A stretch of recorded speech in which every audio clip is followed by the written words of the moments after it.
of all, we have Bev McGowan. So Bev, if you'd just like to introduce yourself to everyone. Sure. Hi, can you see me? Yeah, can do. Thanks, Ruth. Hi, everybody. I'm Bev McGowan. I'm the founder and the CEO of the Specialist Hub and Cyber Pro Academy. I'm involved in an initiative at the moment to support and encourage women to get into cybersecurity, and particularly around apprenticeships. And that's what I'm going to be talking to you about today. Thank you. Brilliant. That's great, Bev. Thanks so much for being here. And next up we have Gisela, who's from Tessian. Gisela, if you could just turn your camera on and just introduce yourself briefly. Hi, everyone. My background is in computer science. I work as a software engineer in cybersecurity with experience in some big companies like Facebook and my current company, which is a smaller one, Tessian.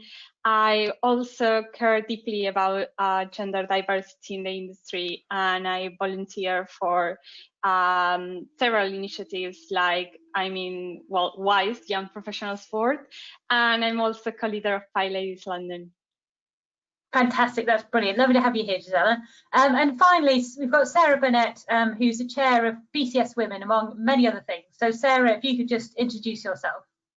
Hi, everyone. My day job is being a analyst cum consultant advisor at Emergence Partners. I'm a founding partner for that. It's a leading edge technology, and my particular interest areas are artificial intelligence and intelligent automation. I'm chair of BCS Women, which is the women's group of the British Institute for IT, and something that I've done since becoming chair, I've set up the AI accelerator, which hopefully gets more women into the field of AI.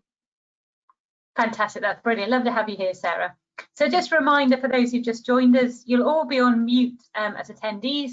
Please write any questions you have on the right-hand side, and that's about anything. Today we're looking at entry-level ways into cybersecurity as a great case study to try and get more women into tech. So to start off, I'd like to hand over to Bev, who will talk us through your presentation. So Bev, do please turn your camera on, and thank you.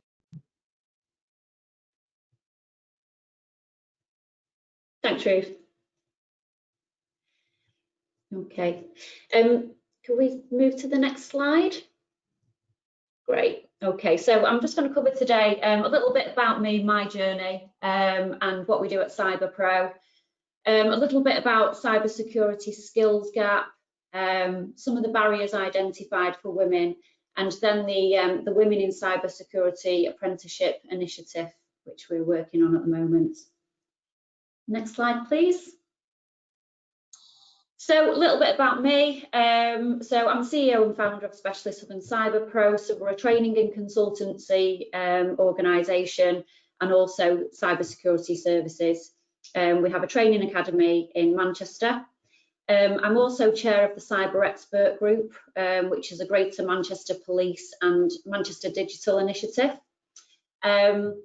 I started my career as an apprentice back in the mid-90s, worked for Citibank for 11 years. The first 5-6 years I was in a technical support role, and then I kind of got fed up of getting woke up by the monitoring centre at 3 in the morning and asked to go to the centre to reboot a server. So I moved into governance. So I've been in IT, security, privacy, kind of governance and leadership roles within financial services and banking now for 23 years before setting up my business. Various different roles, head of IT project governance, risk and compliance, head of data governance, group information security officer, and global data protection officer. Next slide, please. Thank you. Okay, so there's been quite a lot of research done, and in particular I'm going to talk here about one which was done by DCMS, published in 2020, but based on research in 2019. So this just really draws out some key points around the skills gap and cybersecurity skills and cyber sector. So there's only 15% of the workforce are female in cybersecurity. And most organisations, or almost half, have a basic cybersecurity skills gap, This isn't all technical skills. So what we're finding is that there's a lot of non-technical skills which are lacking as well. In particular, things like incident response, leadership, communication, governance, risk and compliance, and project management are some key areas which were drawn out by the report. Now, I've actually put a reference to the report at the back of this presentation if you want to have a look at it. It's got some really interesting things in it, actually, so take a look at that afterwards, after the presentation. So there's a need for a holistic skill set in this industry. Next slide, please. Thank you. So there were some barriers which have been identified for women, and these were identified in, there was some research which is a WISE publication, and also DCMS.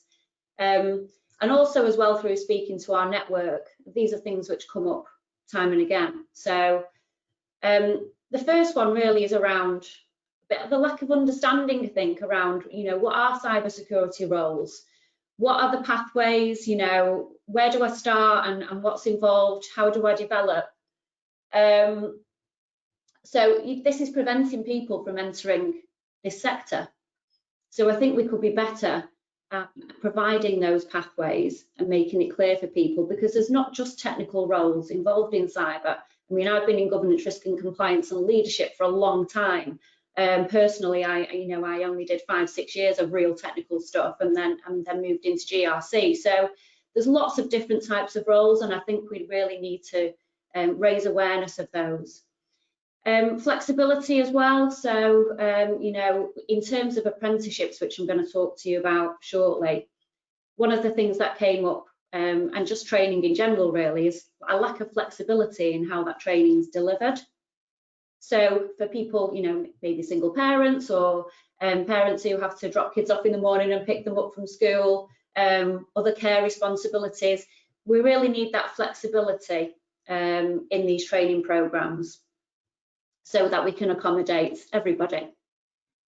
Confidence was a key factor. So a lack of confidence, imposter syndrome, and self-limiting beliefs, something that comes up quite often.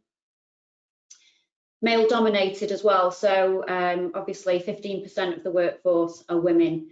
So you know, this isn't improving as quickly as we would like it to. So it's having to adapt to that male dominated environment, and also getting recognition as well from senior management where it's due.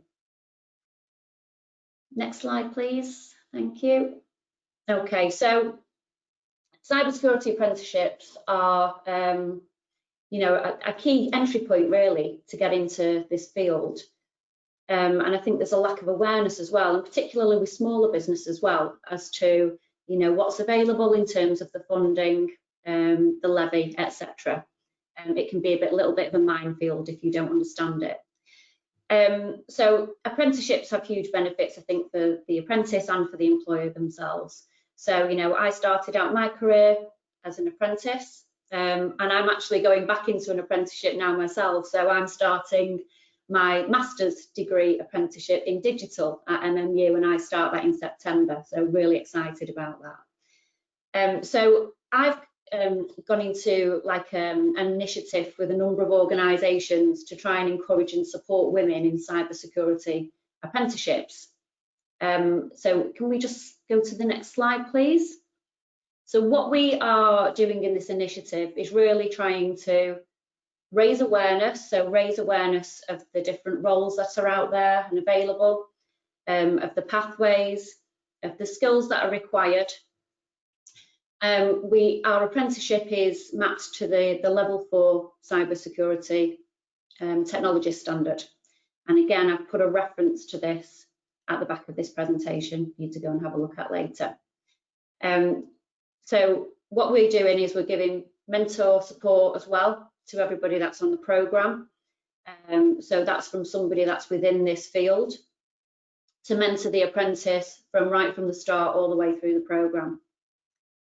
We're also looking to provide like a holistic skills coverage within the programme. So not just the technical skills, but also covering some of the softer skills as well. So things like governance, risk compliance, leadership, project management, and those kind of things, communication. We'll deliver this in a combination of digital to try and make it a little bit more flexible for people, but also masterclasses as well. So there will be a one-day masterclass every month on a particular subject.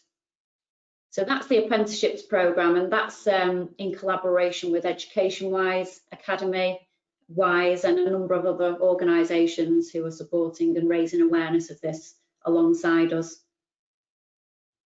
Next slide, please. Okay, so this is just some references for people to look at. So as I said, the DCMS research on cybersecurity skills, which is a really interesting read. They did another one in 2018, and it's fairly consistent, to be honest with you. There's been some slight improvement in some areas, but yeah, it hasn't moved much. The cybersecurity body of knowledge as well, which is a really useful resource. And we've got the apprenticeship standard. Okay. Thank you very much. Brilliant, that's great, Bev. If you just hang on there, thanks very much. Just really interested, if anyone's got any questions for Bev, like I said, pop them in the question box to the right-hand side of your screen. But really interested in that, Bev, in which sort of women do you get? Is there a certain background or a certain point and stage in life or anything like that from the women who are coming through the apprentice schemes that you're seeing? Yeah, so at the moment with the initiative that we're running, we're actually finding a lot of women that are in the data protection industry. Mm-hmm. So they may have their own consultancies, and they obviously, it's very interrelated, cyber and data protection, and they just feel like they really need to strengthen their skills. So they've already got a good foundation of knowledge from the data protection experience that they've got. But they really want to get a little bit more into the technical cybersecurity and just really understand what they're talking about a little bit better and the risks, and support their clients better. Also, women that have come from IT backgrounds as well. But more recently, as I've been talking to people, I've actually had quite a lot of interest from people from completely different, from the beauty industry, and just, wishing they'd done this sooner.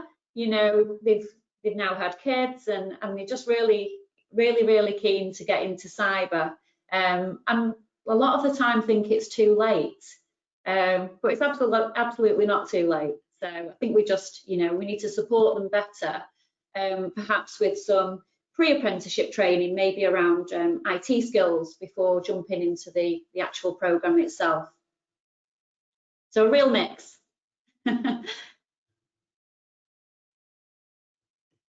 Oh, I've lost you.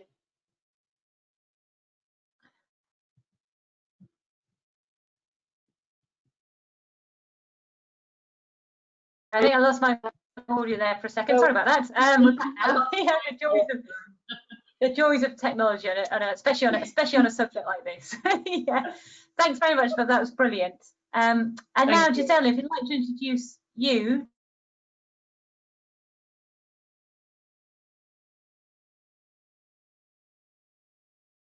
Hi, everyone. Well, I think we can skip this slide. I already introduced myself. So what I want to talk to you about is the roles for cybersecurity need to grow at least 140% over the next years to meet the current demand. And if we think on how do we get there, we need to kind of understand the problem. And the problem is not only in cybersecurity. This is a bigger tech problem. The lack of diversity is bigger than cybersecurity, but it's very important that we tackle it area by area also, because maybe what detracts people from joining is different. So currently, there are over 4 million positions to be filled, and the workforce is much likely to be men than women. And let's try to understand a bit why. And I'm going to be talking about a very interesting report that Tessian, the company I work for, put together with a lot of field work, a lot of research, and I'm going to put the link at the end of it so you can go and check it out. Next slide, please. So let's start noticing why this matters. If we even leave aside the fairness of it and the social justice of it, and we just very coldly look at the economic impact, if the number of women working in cybersecurity roles equal the number of men, the boost to the UK economy will be of over 12 billion. And if on top of that, we fix the gender pay gap that currently is happening of the women and men currently in the industry, we will get over 4 billion on top of that 12 billion boost. So there are real benefits for all of us in fixing this. And it's not only about fairness, but it's only economic impact. Next one. So let's talk a bit about gender bias. There is plenty to say about this, and there is plenty to read about this. And this definitely comes under the general umbrella of how gender bias looks in the industry. This is not cybersecurity alone problem, this is a tech industry problem. And these are just some of the figures of the women interviewed by this survey, how they look at it. 82% of the women working in cybersecurity in the US sense that this is a gender bias problem, with being around 50% of those working in the UK, which is quite interesting. It could mean either that there is less gender bias here, or more likely that women in the UK are less aware, which would be an extra problem to solve. And maybe we'd need more research into this distinction. Next one. So let's talk a bit about the barriers of entry. What are the obstacles that may be holding women back from joining cybersecurity workforce? So a bit of the population thinks that the industry, cybersecurity, is not cool or exciting enough. And younger people were more likely to answer that the industry is not exciting enough compared to older people. This is interesting because where does the image of how the industry looks like comes from? Does it come from the media? Does it come from schools and teachers? Does it come from your peers? There is definitely different ways we can tackle how the perception of how the cybersecurity is seen, especially by younger people. Another reason, and I think this ties into what Bev was saying, is the lack of awareness and knowledge about the industry. Over 53% of the women interviewed cited this as a real barrier. And I think it's totally fair, because a lot of the women I have met that have joined tech as an adult, cybersecurity or other areas, often said, I wish I knew about this sooner. I wish I had found out about this when I was choosing my university degree, or where I was leaving high school. So definitely raising awareness is one thing we need to aim for. Next one. And this also ties into what Beth was saying. Like, we also find that there are lack of clear career development paths, and the clearness also triggers a lot of instincts, precautions regarding gender bias. When the road is not clear, we tend to feel that it's not going to benefit us as a minority. And there is also the lack of role models. You cannot really be what you cannot see. And with so much glass ceiling going around in the industry, we can't really blame women for saying, well, there is no women that have made it this far. Maybe it's not possible at all. And very few of the women interviewed believed that their organization was really doing enough to solve the problem. And I think this should be a real wake-up call for all the leadership within organizations to try to do more for their employees and for their future employees. Next one. So where do we go from here? So this kind of outlines the problems, the challenges. Is there any silver lining? Well, I think we can think of ways to improve this. How do we encourage more women to join the industry and cybersecurity? So over half of the interviews said that the media has a big role to play, and with more accurate representation of how the industry looks like and how a professional working in the industry looks like, this could be achieved. And I agree, I full-heartedly agree. So also, a lot of them agree that universities could do more in setting more specific curriculum and more, and in this, I also tend to agree, although it's hard for me because I didn't go to university in the UK, but I did went to university in Argentina and in the US. And it's true that sometimes universities are slightly detached from what the industry is currently doing. And this doesn't really help bridge that gap. And the last thing we found is the need for more apprenticeship programs, which ties up fantastically what Beth was saying. She gave a lot more information about this. Next one.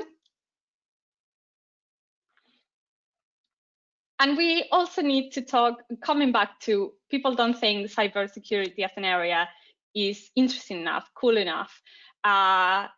But it really is. It's really full of very interesting problems. And as our lives shift more online, it's becoming a topic that is more and more discussed. How can we keep safe? How can our companies keep safe, our personal data, and our governments? So there is a lot of a stake here. And also, why cybersecurity is great when we ask the people that are already working on cybersecurity. So over 90% of the respondents said that it's an industry with a lot of job security. So they felt that their position was secure or very secure. And this is a big plus, especially on a time like this, with a lot of economic uncertainty, and some people even talking about a next big depression coming. So these are jobs that could help pull people out of economic distress. And also over 50%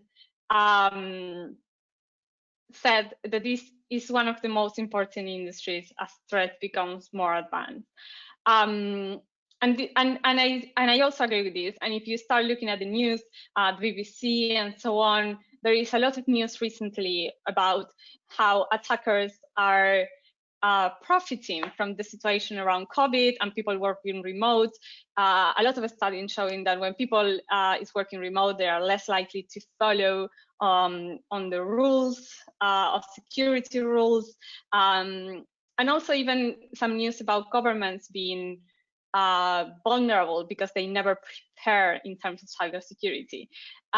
So this is an industry that needs a lot of work and needs a lot of talent and a lot of brain power.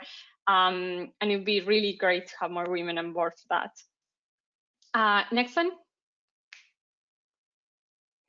So here I link the full report. You can read a lot of interviews of women already working in the industry, a lot more information on this kind of percentages and topics I shared you about. And I think it's a very, very interesting read. I fully recommend it. Thank you. Brilliant, that's great. Thanks very much, Giselle, for that. That's really fantastic, thank you. Just to say, if you see my face vanishing, it's just I want to make sure my audio keeps going. So just as a reminder of that. We'll be able to add to all of the WISE members tomorrow, just to let you know, we'll get a recording of this webinar. So we'll make sure all of the links in the presentations are included in that email as well. So you'll all have access to those fantastic reports. One thing I find really interesting with all of this is how a lot of common themes keep coming back, no matter what the industry, across all of science, technology, engineering. The issues of you can't do what you can't see, the part about culture and change, and all of these reflected, I think, as you all know, in our WISE 10 steps. So as members of WISE, you all have access to our website, and there's lots on there of case studies, of past webinars, of presentations, conference recordings, and so on, where you can really find out more information and lots of practical examples about how you can make a difference to increasing the number of women in your organisation. So there's lots and lots of materials on our website you all will have access to. And also, I think one thing Gisela mentioned there around having more role models really visible. Again, I really urge all of you to look at our website and our One of the Million campaign, which is really putting a face to the million women who we know work in the UK in core STEM at the moment. So that's another one just to flag up to you all. So what I'd like to do now is bring back our panel. If you can all turn your cameras back on, and we'll just have some questions. So if anyone listening's got any questions, do pop them into the question box. Sarah, I'd like to come to you first. A lot of what we heard there from Gisela and Bev really is about attracting more women into technology. And it feels like, how much do you think technology companies need to make a cultural shift in their organisations as much as a tactical shift to try and encourage more women into the industry? Very much, actually. I think cultural shift is very much needed, and I've seen the results of organisations having a go through active programs, encouragements that have got women not only come into the sector, into their IT departments to start with, you know, but also apply, once they're there, apply for promotions. So a lot of hand holding, a lot of encouragement. And the reasons are, you know, why we need to do this. First of all, the shortage of staff in this space, and also some of the stats that Bev and Gisela shared with us. I mean, that was incredible. 12 billion, Gisela, you said that would be the estimate for how much it would be worth to the UK economy. That's incredible. And the thing that I would like to add to all the things that have already been said is the way that we talk about cybersecurity, the way that we talk about IT, just in the shape of job adverts. They use such masculine words. You know, just now I checked a couple of job adverts and they talked about champions, leaders, outward going, you know, demanding, generating respect and leading. And if you compare that with some of the other jobs where there are a lot of women, you know, that women take those jobs up, they use much softer language. It's about collaborative, you know, programs that understand, you know, of great sort of, what's the word? It's about nurturing that kind of talent. You know, it's all about, the words are really important. And you read these job adverts and you think, no way, you know, that's just not for me. It's really important. In fact, that for one talk, I actually ran a number of the job adverts in the IT sector through a language analyzer. And it immediately came back saying these jobs are very male dominated in terms of the types of words that appeal to men, and then ran a series of others through from other industries through the same thing, and it came out as either neutral or more friendly towards women. So it is important, you know. And another thing that I'm seeing, certainly in the academic sector, where they have the similar problem, there aren't enough female professors, for example. They're doing this kind of allies, they're practicing this kind of ally approach, where if women feel that their voices aren't being heard, for example, you know, there was a story of a woman saying something in a meeting, coming up with an idea, and it was completely ignored, but when a man said it, it was taken up. And so the allies are the more powerful people in the room who look out for that kind of thing and say, this lady just said it and you completely ignored her, you know. So there is that kind of, there are approaches that we can adopt to help with this. That's brilliant, Sarah. That makes a lot of sense. And it's one thing I'm fascinated about is how do we find technology at the moment. Of course, there are lots of technology companies in the current situation which are booming, where we're relying on technology a lot more as we are today for online events. I wonder how we think this atmosphere has really affected technology companies. Giselle, I'd be interested in how things are at Tessian. And then also how we think maybe the impact has been on women in technology companies through the current situation. Gisela, how are you? I see you're at home at the moment, I think. Has it been, what do you think the impact has been at the moment of lockdown on how you work? And so I think, like, luckily for us, technology companies have not been as affected as other industries. We have been able to rather smoothly shift to work from home, and we haven't had to stop like maybe the hospitality industry or other industry which are more at risk. Having said that, though, I think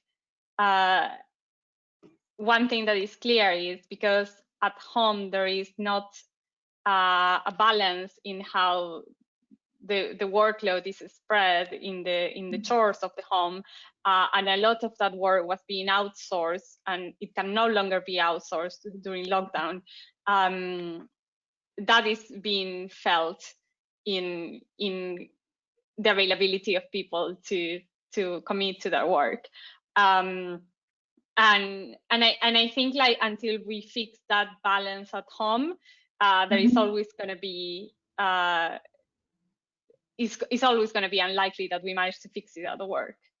But among all this chaos, I think the technology industry and the software industry is one of the least affected, fortunately. And I think that's also another big point for trying to get more women from the UK into the industry, because it's secure jobs for the next few years. That's a really good point. And that thing is that technology is the fastest growing sector across STEM, so it's really where we want to see more women in there. Sarah, what have you noticed through your networks and people in terms of technology companies at the moment, how they've been affected by the current situation? So I would agree with Gisela. They are probably the least affected, and in terms of the kind of technologies that we're using now, for conferencing, for calls, video, the technology sector has been using those for some time. So the main thing is that people aren't used to working from home, a lot of people, and they find it quite a lonely experience, particularly if they haven't got families, if they're single or just, two adults. That can be quite unsettling for some. The sort of loneliness creeps in. So what I'm seeing is a lot of technology companies are also putting in effort into making, sort of into their employee well-being. And I think that's widely adopted anyway. It's not limited to the tech sector. So we're seeing things like water cooler conversations virtually done, and we're seeing the sort of weekly happy hour, those kinds of things. And it's really important and much needed. No, definitely, that makes a lot of sense. Yeah. And Bev, looking forward then, what do you think, which maybe one or two changes have you seen that have helped more women get into cybersecurity and into the tech industry? So do you feel quite positive about the future for women in this area? Yeah, I mean, there are quite a number of initiatives now, like the ones that we've talked about today, and also more and more men getting involved in those initiatives as well, and trying to improve the situation with their own organisations. So I do think it is improving. I think we just need to continue with those conversations, encouraging each other, spreading the message, and also improving, career pathways and cyber pathways, and getting that out there. I know there's some work being done at the moment by the government and a number of other organisations on those cyber pathways. From my last discussions, I think it's something that we probably won't be ready until next year. But it'd be really interesting to see that when it's published, and I think that will help women a lot, and everybody else, No, definitely, yeah, that's really helpful. Thank you. And then I suppose, like with one thing that we always like to offer our members is the sort of pragmatic side of it. So which practical tips do you think each of you could give to an organisation listening who's keen to increase the number of women in the tech sector, or maybe for an individual woman who's thought about moving sectors or changing over to tech? So do you have any advice for either one of those that would really help them move and from your own experience to take the next step? I suppose, Gisela, from a sort of personal point of view, what if you knew a woman who was considering moving into tech or moving into cybersecurity, what advice would you give to her?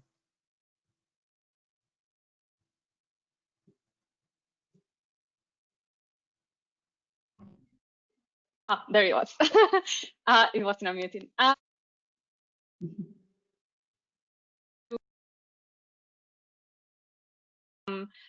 With the desire to explore possibilities into tech, and I think the advice would be pretty much the same if it's cybersecurity or another area of tech. Would be to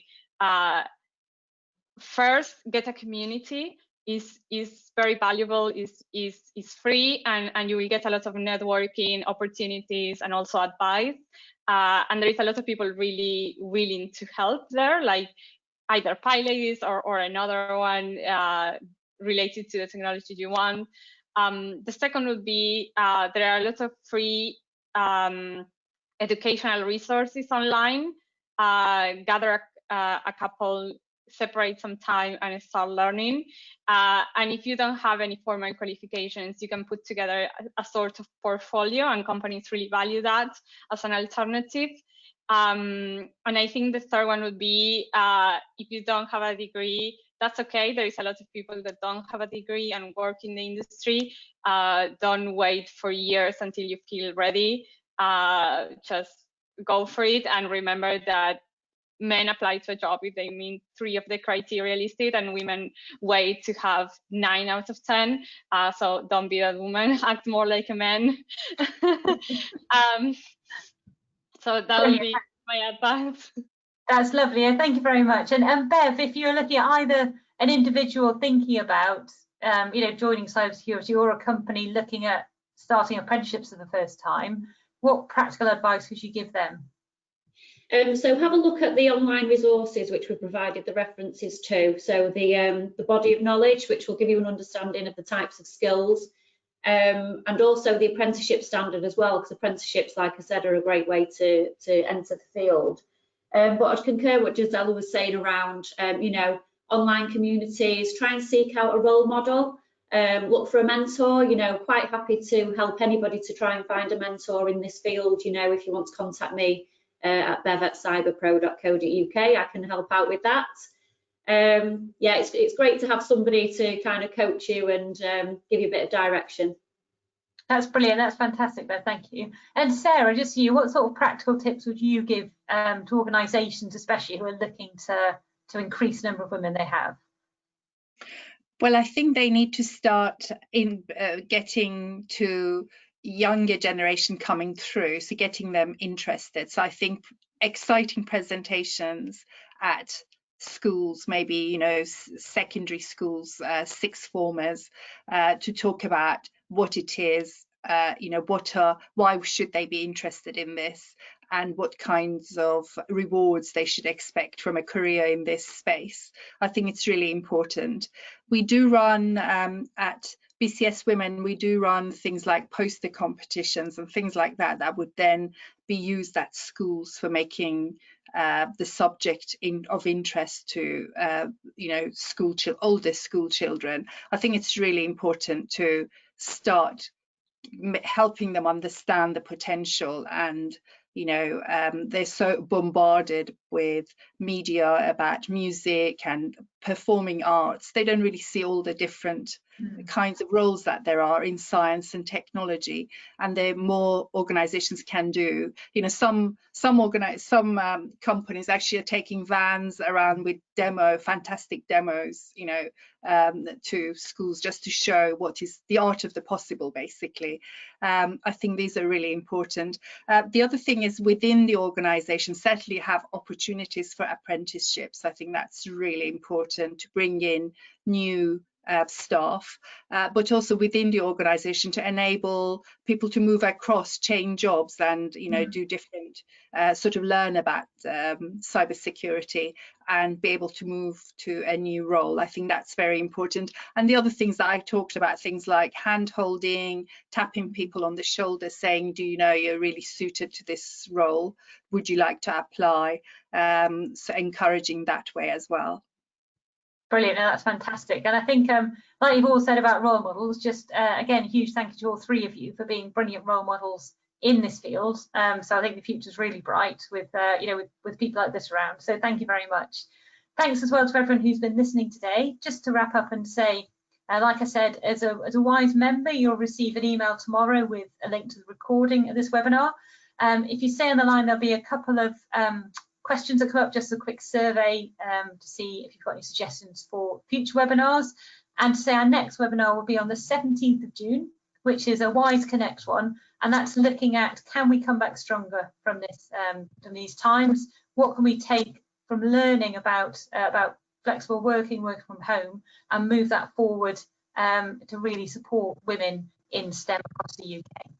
So finally, once again, thank you to all our panelists today. It's been a fantastic event, and really hope everyone stays safe and stays well, and we'll see you all soon. Thank you very much and goodbye. Thank you.